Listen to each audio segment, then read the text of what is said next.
વિદ્યાર્થી મિત્રો, આજે આપણે કમ્પ્યુટર ભણીશું। આગળ તમે કમ્પ્યુટરમાં MS પેઇન્ટનો પરિચય શીખી ગયા છો। હવે આપણે એમનો સ્વાધ્યાય જોવાનો છે। તો નીચેના વાક્ય ખરા છે કે ખોટા તે લખો। પહેલું આપેલું છે MS પેઇન્ટની મદદથી ચિત્ર દોરી શકાય છે, તો શું આવે?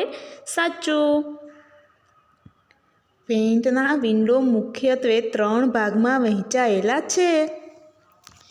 પેઇન્ટના વિન્ડો મુખ્ય 3 ભાગમાં વહેંચાયેલા છે, તો પેઇન્ટના વિન્ડો મુખ્ય 3 ભાગમાં નથી વહેંચાયેલા, તો ત્યાં શું આવે? ખોટું। પેઇન્ટની વિન્ડોની સૌથી ઉપરની લીટીને ટાઇટલ બાર કહે છે, તો શું આવે? સાચું। પછી છે ક્વિક એક્સેસ ટૂલબારમાં વિવિધ રંગો જોવા મળે છે, તો શું આવે? ખોટું। ઇરેઝરની મદદથી ચિત્રના કોઈ ભાગને ભૂંસી શકાય છે, તો શું આવે? સાચું। જોડકા જોડો। હવે અહીં તમને A અને B બે ગ્રુપ આપેલા છે। એમાં તમને paint, quick access toolbar, regular, Oval અને કલર બોક્સ આપેલા છે, અને અહીં તમને એમના ચિત્ર આપેલા છે। હવે આપણે વાંચવાનું છે અને ચિત્ર જોઈ અને જોડકા જોડવાના છે। પહેલું આપેલું છે પેઇન્ટ બટન, તો આને પેઇન્ટ બટન કહે છે। પછી આપેલું છે ક્વિક એક્સેસ ટૂલબાર, તો જે પહેલું આપેલું છે એને ક્વિક એક્સેસ ટૂલબાર કહે છે। પછી છે રેક્ટેંગલ, તો એને શું કહેવાય છે? ચોરસ। બીજું છે ઓવલ, એને શું કહેવાય છે? ગોળ। અને પછી આપેલું છે કલર બોક્સ, તો જે વિવિધ કલર આવતા હોય એને શું કહેવાય છે? Colour box. પછી આપેલું છે MS પેઇન્ટ વિન્ડોના ભાગોને ઓળખો અને આપેલા બોક્સમાંથી તે ભાગોના નામ લખો। તો અહીં આપણને બોક્સ આપેલું છે અને આપણને આપેલું છે MS પેઇન્ટ વિન્ડો। હવે આ વિન્ડોની અંદર કયા ભાગને શું કહે છે એ આપણે જોવાનું છે। તો પહેલું આપણને આપેલું છે પેઇન્ટ બટન, પછી આપણને આપેલું છે ટૂલ, પછી આપેલું છે બ્રશિસ, પછી આપેલું છે સાઇઝ,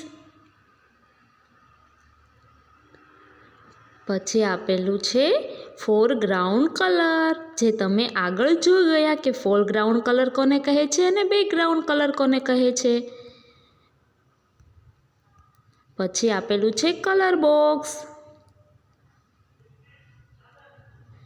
પછી આપેલું છે સ્ક્રોલ બાર, પછી આપેલું છે સ્ટેટસ બાર, પછી આપેલું છે ડ્રોઈંગ એરિયા। હવે નીચે આપેલા શબ્દ શોધી કોયડા ઉકેલો।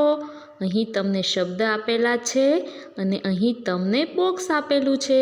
એ બોક્સની અંદર બધા શબ્દ લખેલા હશે। હવે આપણે શબ્દ જોવાના છે અને પછી આપણે કોયડાનો ઉકેલ કરવાનો છે। તો આપણે એમના ફરતે રાઉન્ડ બનાવીશું। પહેલું આપેલું છે લાઈન, તો જ્યાં બોક્સની અંદર તમને લાઈન ક્યાં દેખાય છે? અહીં, તો આપણે ત્યાં ચોરસ બનાવવાનું છે। પછી આપેલું છે કર્વ, તો કર્વ ક્યાં આપેલું છે? અહીં। પછી આપેલું છે ઓવલ, પછી આપેલું છે રેક્ટેંગલ, પછી આપેલું છે ઇરેઝર, પછી આપેલું છે કલર બોક્સ। આવી રીતે તમારે પણ કોયડાનો ઉકેલ કરવાનો છે। પછી ખૂટતા અક્ષર લખો। અહીં તમને બોક્સની અંદર બધા શબ્દ આપેલા છે। પહેલું આપેલું છે line, star, paint, brushes, text, eraser, Oval, curve, shape અને ટૂલ્સ। તો હવે આપણે અહીં નીચે સ્પેલિંગ આપેલા છે। તો પહેલું સ્પેલિંગ આપેલો છે લાઈનનો, તો લાઈનનો સ્પેલિંગ કેમ થાય? LINE। તો I અને E એ તમારા ખૂટતા અક્ષર છે। પછી તમને આપેલું છે સ્ટાર, તો સ્ટારનો સ્પેલિંગ શું થાય? STAR। તો S અને R એ તમારા ખૂટતા શબ્દ છે। જે લાલ કલરથી કરેલા છે એ તમારા ખૂટતા શબ્દ છે। પછી આપેલું છે કર્વ, તો કર્વનો CUREV, તો U એ તમારો ખૂટતો અક્ષર કહેવાય છે। પછી આપેલું છે ઓવલ, તો OVLE, OVAL, તો V એ તમારો ખૂટતો શબ્દ છે. પછી આપેલું છે ટેક્સ, તો TEXT, તો X એ તમારો ખૂટતો શબ્દ છે. પછી આપેલું છે પેઇન્ટ, તો PAINT, N એ તમારો ખૂટતો શબ્દ છે. પછી આપેલું છે શેપ, તો SHAPES, તો P એ તમારો ખૂટતો શબ્દ કહેવાય છે.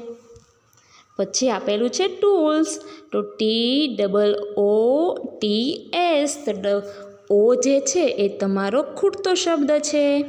પછી છે ઇરેઝર, તો ERASER, R એ તમારો ખૂટતો શબ્દ છે. પછી આપેલું છે બ્રશિસ, તો BRUSHES, R એ તમારો ખૂટતો શબ્દ છે. Thank you.